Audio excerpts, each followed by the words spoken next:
General secretary और प्रवक्ता हैं। अरुण जी, शुक्रिया आपका। इलाहाबाद की घटना पर हम लोग आज चर्चा कर रहे हैं कि इस प्रकार की जो घटनाक्रम हुई, और डिबेट में कर ही रहा था तब तक एक बहुत दुखद खबर आई कि दूसरे कांस्टेबल की भी मृत्यु हो गई, उसकी इनकी भी शहादत हो गई इस घटनाक्रम में। 90 घंटे बाद भी मुख्य शूटर्स अभी तक फरार हैं।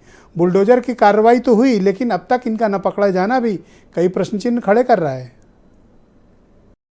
हमारी सुरक्षा में लगे हैं, जनता की सुरक्षा में लगे हैं, वो शहीद हो जा रहे हैं, और शहीद होते ही उनके परिवार के लोग दुखी हो रहे हैं। पूरा परिवार या पूरा पुलिस महकमा इस बात से दुखी है।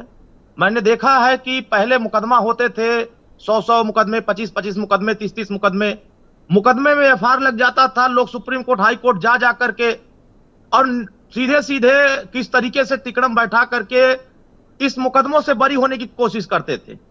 लेकिन जिस तरह से कार्रवाई होनी चाहिए सरकार के द्वारा, वो पहले भी हो सकता था। जिन लोगों ने इन अपराधियों को पाला पोसा, जिन लोगों ने बड़ा किया, वो अगर ये कोशिश किए होते तो शायद इतनी बड़ी घटनाएं आज उत्तर प्रदेश में देखने को नहीं मिलता। सोहेल देव भारतीय समाज पार्टी और माननीय ओम प्रकाश राजभर जी इस बात के पक्षधर नहीं है कि आप अपराधियों पर मुकदमा लिखिए और आप बचाने के पीछे एक पार्टी खड़ी हो जाए। तो ऐसा नहीं होना चाहिए। कोई भी अपराधी हो, उसके पीछे किसी को खड़ा नहीं होना चाहिए। हाँ, न्यायालय के पक्ष में अगर वो सही है तो न्यायालय उसको सजा देगी, अगर वो गलत है तो न्यायालय उनको दोषी भी ठहराएगी और उनके साथ साथ कोई आप अपराधियों के खिलाफ हैं? हम 100% अपराधियों आपकी पार्टी अपराधियों के खिलाफ है? बिल्कुल। हम आपके पार्टी के अध्यक्ष अपराधियों के खिलाफ हैं? नहीं, देखिए, जो अपराधी इस तरह का कृत्य कर रहे हैं, आपको कैसे पता है मैं क्या पूछने जा रहा हूं? आप मेरे सवाल का जवाब तो दे दो। हाँ, मुझे पता है कि जिन अपराधियों के बारे में आप चर्चा कर रहे हैं, आप मुख्तार अंसारी का नाम लेंगे। मैं क्यों लूंगा? तो आपको बताना पड़ेगा कि उसके बेटा आपके पार्टी का एमएलए है, अब्बास अंसारी, जिसके खिलाफ सरकार कार्रवाई कर रही है, जिसको सरकार ने माफिया घोषित किया है, वो आपकी पार्टी का एमएलए है, और आप मुझे अपराध और माफिया पर लेक्चर दे रहे हैं यहाँ पे। वो बेशक वो मेरी पार्टी के आप लेक्चर दे रहे हैं कि अपराधियों को संरक्षण। आपकी पार्टी का एमएलए मुख्तार अंसारी का बेटा चुनाव आप लड़ाएंगे, आपके पिता बांदा जेल में उनसे मिलने जाएंगे, पुलिस आपकी गाड़ी रोकेगी, चेकिंग करेगी, और आप मुझे यहाँ अपराध और राजनीतिकरण पर लेक्चर दे रहे हैं।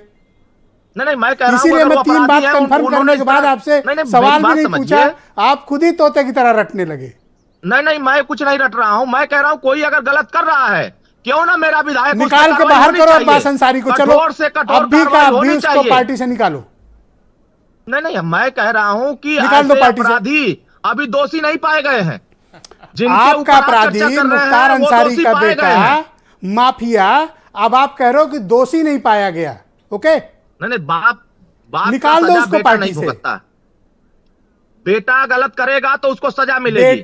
बेटा ही माफिया है तो सजा उसको कितने मिलेगी। मुकदमे जेल में है वो भाई साहब, उसमें रोड़ा नहीं बन रहे हैं, जेल में है वो। सरकार को जितना कठोर कार्रवाई करना है करे। तो पार्टी से निकाल क्यों नहीं रहे हो उसको? हम उसमें नहीं कर रहे क्योंकि वो समाजवादी पार्टी के नेता से निकाल क्यों नहीं रहे हो? आपकी सिंबल से एमएलए है वो, हम क्यों मान जाए? आपकी पार्टी का एमएलए है वो, निकाल के बाहर करो। कहने को अधिकृत रूप से हमारी पार्टी विधायक हैं, लेकिन वो किस पार्टी से जुड़े हुए ये भी तो अधिकृत है ना, निकाल दो, जवाब दे दो सबको। आज कह दो कि निकाल दिया उसको, बोलो। आप तो पार्टी के अधिकृत व्यक्ति हो, निकाल बाहर करो। आज प्रशासन या आज न्यायालय उनको दोषी का ठहरावे और सोहेल देव भारतीय समाज पार्टी बाहर ना निकाले तो फिर कहिए। तो इस तरह तो अतीक अहमद पे 100 केस चल रहे हैं, एक में भी उनको भी सजा नहीं हुई, तो क्या उनको शरीफ आदमी मान लिया जाए? नहीं, देखिए, आप प्रयागराज में जिन लोगों ने घटना घटित किया है वो संगठित अपराध किया है जी, इन्होंने संगठित अपराध नहीं किया है।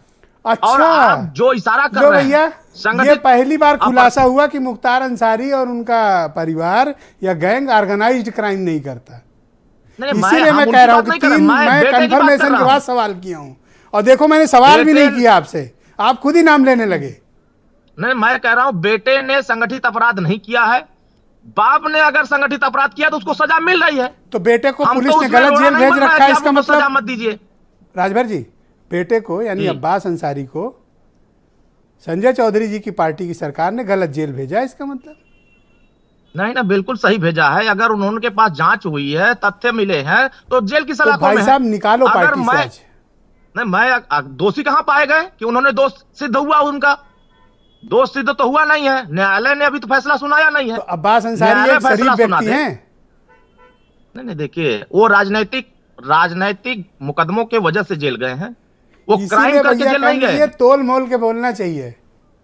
नहीं नहीं, मैं कह रहा हूं कोई क्राइम करके जाता है तो उसकी सजा दूसरी होती है, राजनीतिक मुकदमों की सजा दूसरी होती है। शुक्रिया। डिबेट के दूसरे आप राउंड के लिए आप तैयार रहें। बीरेन जी भी आपके साथ डिबेट में जुड़ चुके हैं। बीरेन जी शुक्रिया आपका। इलाहाबाद की घटना के बाद क्या कार्रवाई सरकार कर रही है?